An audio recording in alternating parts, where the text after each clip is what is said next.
الحمد لله نحمده ونستعينه ونستغفره ونؤمن به ونتوكل عليه ونعوذ بالله من شرور أنفسنا ومن سيئات أعمالنا من يهد الله فلا مضل له ومن يضلله فلا هادي له ونشهد أن لا إله إلا الله وحده لا شريك له ونشهد أن سيدنا ومولانا محمدًا عبده ورسوله قال الله تبارك وتعالى في القرآن المجيد والفرقان الحميد حسبنا الله ونعم الوكيل وقال الله تبارك وتعالى في مقام آخر لا إله إلا أنت سبحانك إني كنت من الظالمين صدق الله العظيم. معزز سامعین، ہمارے سامنے جو وقت گزر رہا ہے یہ بہت ہی بھیانک اور خطرناک وقت ہے. ایسا وقت جو آیا ہے یہ کسی اور نے نہیں لایا. یہ بگڑا ہوا وقت جو آیا ہے ہمارے سامنے، جس میں ہم موجود ہیں، جس کو ہم دیکھ رہے ہیں، یہ کسی اور نے نہیں لایا. یہ ہماری کرتوتوں کی وجہ سے آیا ہے، ہمارے اعمال کی وجہ سے آئے ہیں. ہم نے گناہ کو گناہ نہیں سمجھا، دشمنی کو دشمنی نہیں سمجھا. جس چیز کو کرنے سے ہمیں شریعت نے منع کیا ہے، اللہ کے نبی صلی اللہ علیہ وسلم نے کرنے سے منع کیا ہے، ہم اسی کام کو کرتے ہیں، جس کی وجہ سے اللہ تبارک و تعالی نے ہمیں اس ایسے حالات میں ڈبویا ہے. ہمیں اپنے نگاہوں کی حفاظت کرنی چاہیے تھی. قل للمؤمنین یغضوا من ابصارہم، جس میں قرآن شریف میں اللہ تبارک و تعالی نے اپنے نگاہوں کو نیچے رکھنے کا حکم دیا ہے. ہم اس چیز سے بالکل بے پرواہ ہیں. ہر فرد ہر وقت دین کے 24 گھنٹے کے ہر منٹ میں گناہ کرتا ہے. ہم اپنے بچوں کی اچھی تربیت نہیں کر سکتے. چھوٹے چھوٹے بچے جس کی 7 سال عمر ہے، 8 سال 5 سال، سب کے ہاتھ میں بڑا بڑا موبائل. ہمارے سامنے جس وقت وہ بچے رہتے ہمیں معلوم ہے کہ یہ کچھ ناٹک دیکھ رہا ہے اور کچھ دیکھ رہا ہے، گیم کھیل رہا ہے، مگر کیا پتا جب ہمارے سامنے بچہ موجود نہیں رہتا کیا گناہ کر رہا ہے اس سے. کیا کوئی گارجن، کوئی ذمہ دار ایسا ہے کہ اپنے بچے کے لحاظ میں جا کر چیک کرتے ہو کہ بیٹا تم موبائل میں کیا چلا رہے ہو؟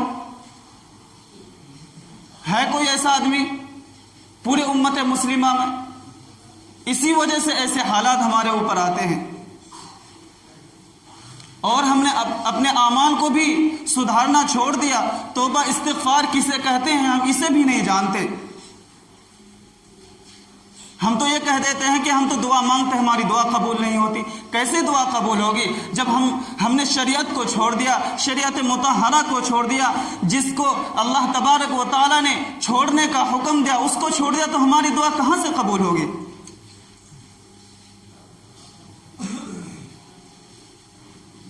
ہمیں اللہ کے نبی صلی اللہ علیہ وسلم نے جو بتا کر گئے ہیں اس پر عمل کریں گے، توبہ استغفار کریں گے، جبھی اللہ تبارک و تعالی حالات کو بدلیں گے.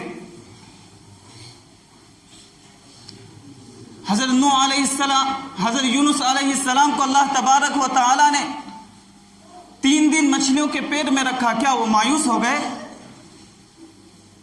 کہ ہمیں اب دنیا دیکھنے کو نہیں ملے گا، اللہ تبارک و تعالی یہی مجھے موت دیں گے؟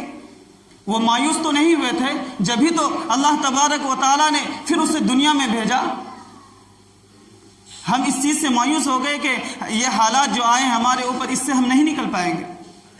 ضرور نکل پائیں گے جب اللہ تبارک و تعالی ایسے مچھلی کو پیڑ سے کہ جہاں حضرت یونس علیہ السلام کی کوئی طاقت نہیں چل سکتی تھی، کسی حیلے سے کسی بہانے سے وہاں سے نہیں نکل سکتے تھے، تو اللہ نے ایسے مچھلی کے پیر سے اسے نکال کر دکھایا کہ جو ناممکن کام ہے ہم اسے ممکن بنا سکتے ہیں۔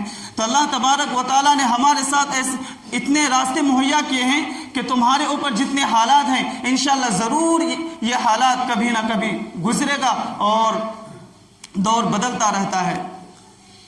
اس وجہ سے ہمیں 2 عمل کرنے چاہیے۔ ہر نماز کے بعد 2 تسبیحیں کم سے کم 7 مرتبہ پڑھنی چاہیے۔ انشاءاللہ یہ حالات ضرور بدلیں گے، اور دعا استغفار میں زیادہ سے زیادہ اہتمام کرنا چاہیے۔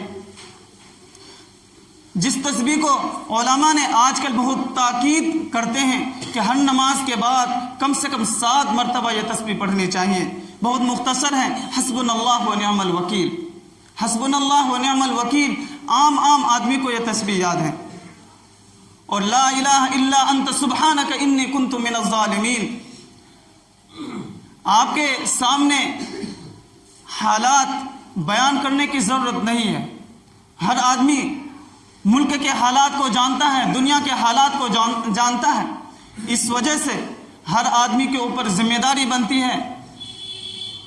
ایک وقت یہ آئے گا کہ آپ کے سامنے یہ بیان کرنے پڑے گا کہ یہ فرض ہے، ان تسبیحات کو پابندی کر لو۔ حسبنا اللہ و نعم الوکیل، لا الہ الا انت سبحانک انی کنت من الظالمین۔ اور انشاءاللہ اللہ تبارک و تعالی ہماری دعا قبول کریں گے۔ دعا 3 طریقے سے قبول ہوتی ہے۔ ایک تو اللہ تبارک و تعالی اسی وقت دعا قبول کر کے فوراً انسان کے سامنے ظاہر کر دیتا ہے کہ تمہاری دعا قبول ہو گئی۔ دوسرا درجہ یہ ہوتا ہے کہ اللہ تبارک و تعالی دعا قبول کر لیتے ہیں، مگر تھوڑی دیر میں آپ کی دعا کے اثرات ظاہر ہوتے ہیں، پھر انسان کو تھوڑی دیر میں معلوم ہوتا ہے۔ اور تیسرا درجہ یہ ہے کہ اللہ تبارک و تعالی آپ کے دعا کو قبول کرتا ہے، مگر دنیا میں اس چیز کے اثرات مرتب نہیں کرتے ہیں۔ کیوں کہ ایسا ہو سکتا ہے کہ یہ دعا جو تم نے اپنے حق میں کی ہے یہ تمہارے لیے بہتر نہیں ہے، جس کو اللہ تبارک و تعالی قیامت کے دن مرحمت فرمائیں گے۔ جیسے انسان دعا کرتا ہے کہ اے اللہ مجھے بہت سارا پیسہ دے دے، میرے بہت سارے محلات بنا دے، اگر اس شخص کے حق میں یہ پیسہ بہتر ہے کہ وہ عوام کی خدمت کرے گا، غریبوں کی مدد کرے گا، تو اللہ تبارک و تعالیٰ فوراً دے دیتا ہے۔ اگر اللہ تبارک و تعالیٰ جانتا ہے کہ میں اس شخص کو مالدار بنا دوں گا، محلات دے دوں گا، تو یہ گمراہ ہو جائے گا، یہ دین کے راستے سے بغاوت میں اتر جائے گا، لہٰذا یہ غریب ہی ٹھیک ہے۔ تو اللہ تبارک و تعالیٰ ایسے آدمی کو پھر مال نہیں دیتے ہیں، اس کا اجر و ثواب جو ہے اللہ تبارک و تعالیٰ قیامت کے دن اسے مرحمت فرمائیں گے۔ اس وجہ سے ہم سب کو چاہیے کہ اپنی نگاہوں کی حفاظت کرے، گناہ سے بچے، اور آپ صلی اللہ علیہ وسلم نے جو ہمیں بتا کر گئے ہیں اس پر خوب عمل کریں، اور اللہ تبارک و تعالیٰ سے استغفار خوب کریں، اپنے اعمال کو سدھارنے کی بھرپور کوشش کریں، ورنہ پچھتانے کے علاوہ کچھ نہیں ہے۔ اللہ تبارک و تعالی ہم سب کو عمل کرنے کی توفیق عطا فرمائے۔ وما علینا الا البلاغ۔ سبھی اب آپ سنت پڑھ لیں۔